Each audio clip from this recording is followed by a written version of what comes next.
کہ اللہ مسبب الاسباب ہے، وہ اسباب کا پابند نہیں ہے، وہ اسباب کا محتاج نہیں ہے، اسباب اس کے محتاج ہے۔ اگر یہ یقین ہے تو اللہ پر ایمان ہے، یہ نہیں ہے تو تمہارا ایمان اسباب پر ہے، وسائل پر ہے، ذرائع پر ہے، مادیات پر ہے، اللہ پر نہیں۔ اس وقت کہاں راستہ تھا؟ کوئی راستہ تھا؟ سمندر ہے اور ادھر سے لشکر آ گیا ہے۔ کلا ان معی ربی سیہدین۔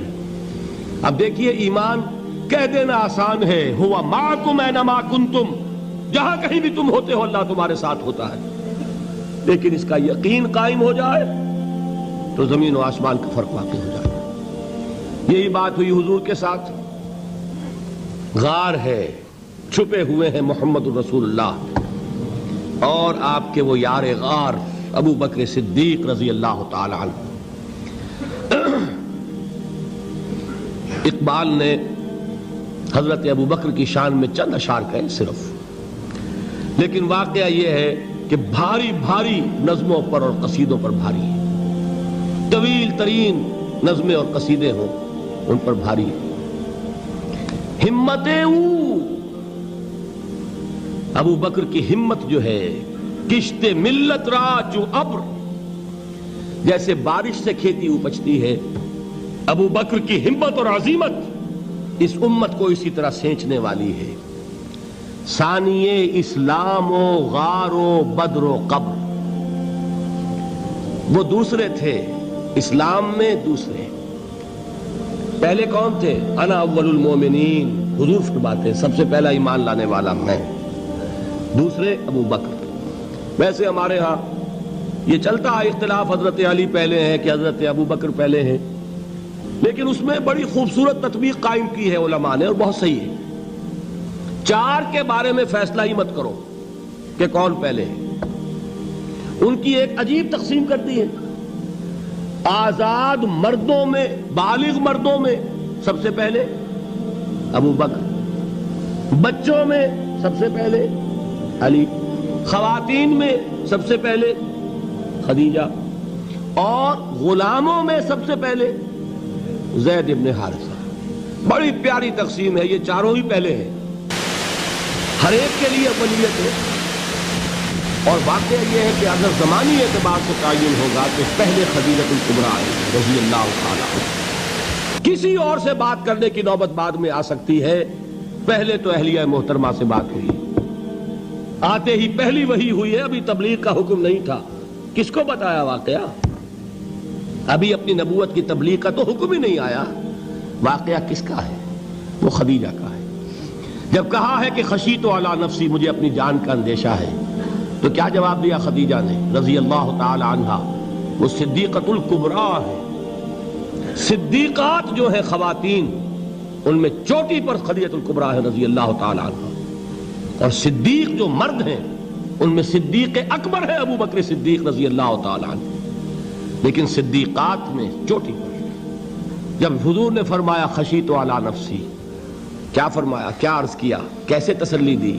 نہیں نہیں، اللہ آپ کو ضائع نہیں کرے گا، آپ غریبوں کے ہمدرد ہیں، آپ مساکین کے تکالیف رفع کرنے والے ہیں، آپ بیواؤں کی سرپرستی کرتے ہیں، آپ مسافروں کی خدمت کرتے ہیں، اللہ آپ کو ضائع نہیں کرے گا۔ یہ یقین ہے اس خاتون کے اندر۔ خیر وہ ایک علیحدہ بات ہو جائے گی۔ میرے دل پر حضرت خدیجہ رضی اللہ تعالیٰ عنہ کی شخصیت کا بڑا گہرا نقش ہے، جو وہ کوئی اور ہی وقت اور موقع ہوا تو بیان ہوگا۔ بہرحال اقبال نے ایک مصرے میں جو چار اولیتیں جمع کر دی ہیں، ہمتیں او کشت امت را چو ابر، ثانی اسلام و غار و بدر و قبر۔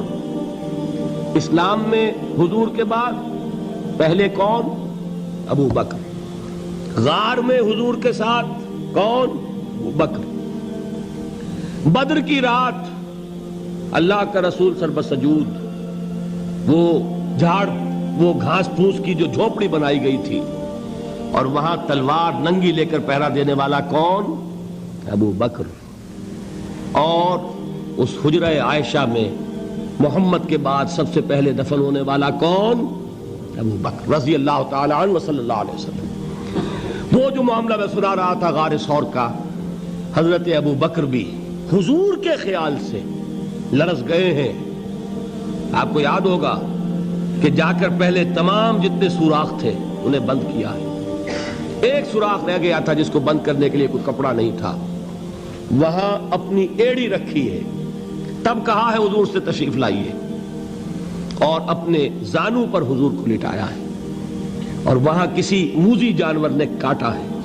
حضور کی آنکھ لگ گئی تھی اس وقت. اس بل کے اندر جو بھی بچھو ہے کیا ہے واللہ عالم، اس نے کاٹا ہے. اس کی تکلیف کی وجہ سے ابو بکر کی آنکھوں سے آنسو ٹپک گئے. حضور کے چہرے مبارک پر پڑے ہیں تو حضور جاگے ہیں. معاملہ کیا ہے؟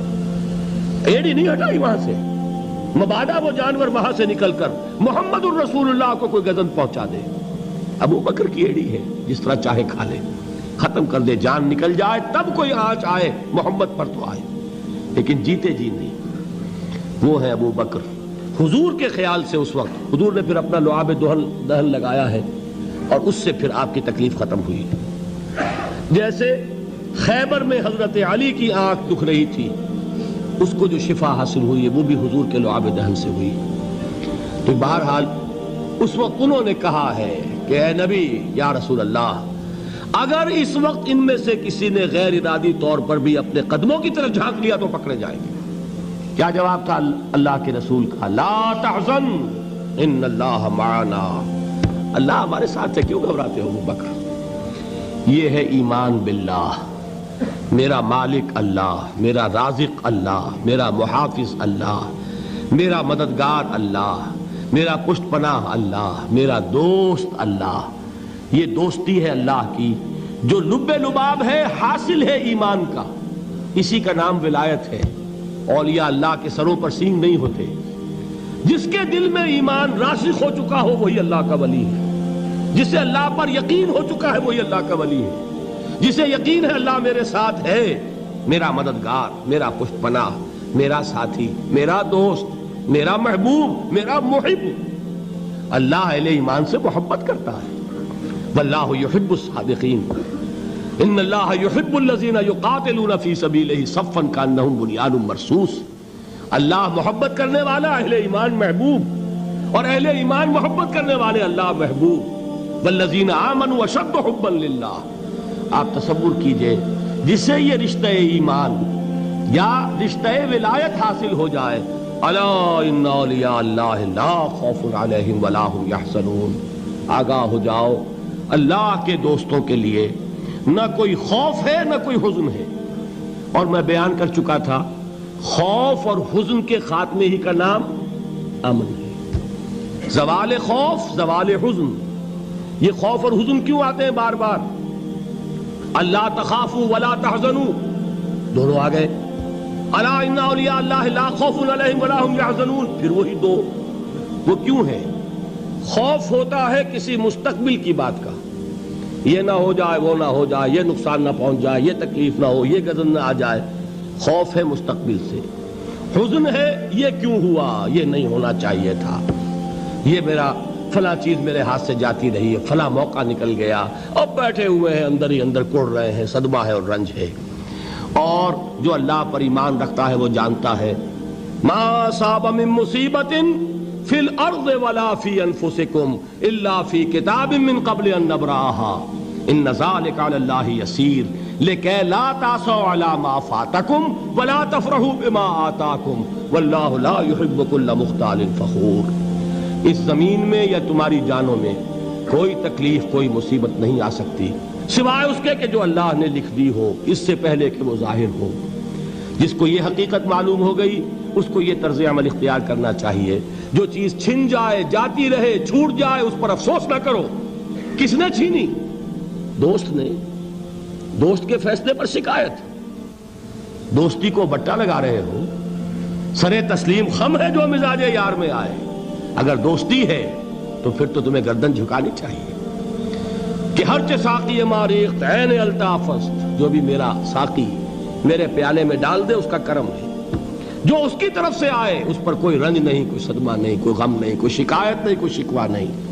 اور جو ہوگا وہ اس کے اذن کے بغیر نہیں ہوگا، اور اس کا اذن ہوگا تو یقیناً میرے لیے خیر ہی خیر ہے، چاہے وہ ناگوار شے ہو، بظاہر مجھے اچھی نہ لگ رہی ہو، میری شارٹ سائٹڈنس میں مجھے وہ نظر آ رہی ہے کہ میرے لیے بری ہے، لیکن قرآن نے کہا ہے عسیٰ ان تکرہوا شیئا وہو خیر لکم وعسیٰ ان تحبوا شیئا وہو شر لکم واللہ یعلم وانتم لا تعلمون۔ ہو سکتا ہے تم کسی چیز کو ناپسند کرو، درحال ہے کہ اسی میں تمہارا خیر ہو، اور ہو سکتا ہے تم کسی چیز کو پسند کرو، درحال ہے کہ اس میں تمہارا شر ہو۔ اللہ جانتا ہے، تم نہیں جانتے۔ جب مجھے یہ بات معلوم ہو گئی، میں نے اپنا معاملہ اللہ کے حوالے کیا۔ سپردم بے تو مایا خیش را تو دانی حساب کم و بیش را، اے رب جو تو چاہتا ہے وہ ہو، تیرے علم میں جو شے میرے لیے خیر ہے وہ ہو جائے، میری کوئی پسند نہیں، میری کوئی چاہت نہیں، یہ ہے راضی برضائے رب۔ اکبر الہ آبادی نے اسے کہا ہے رضائے حق پہ راضی رہ، یہ حرف آرزو کیسا، خدا خالق، خدا مالک، خدا کا حکم تو کیسا۔ جب میں آ گیا بیچ میں، میری پسند، میری مرضی، میری خواہش، میری چاہت، یہی تو شرک ہے۔ ما شاء اللہ کان وما لم یشاء لم یکن، جو اللہ نے چاہا وہ ہوا، جو اس نے نہیں چاہا نہیں ہوا، اختیار اس کا ہے، میرا تو نہیں۔ رضائے حق پہ راضی رہ، یہ حرف آرزو کیسا، خدا خالق، خدا مالک، خدا کا حکم تو کیسا۔ اقبال نے اسے کہا ہے فارسی میں، اب آپ کہیں اس کا ترجمہ بھی کرو تو وہ مجھے ذرا اس وقت کچھ بہت ہی بدذوقی کسی بات نظر آئے گی۔ جائیے پوچھئے کسی سے جسے فارسی آتی ہو، برو کشید ز پیچا کے ہست و بود مرا، چوک دہا کے مقام رضا کشود مرا۔ مجھے تو تمام پیچ و خم سے نکال دیا اس مقام رضا نے، میں راضی برضائے رب ہوں، جو فیصلہ اس کا میں اس پر راضی۔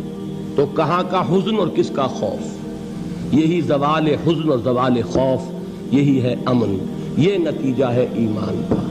تو جان لیجئے یہ ہے لب لباب، یہ ہے حاصل ایمان کا، یہ ہے تو ایمان ہے، یہ نہیں ہے تو ایمان نہیں۔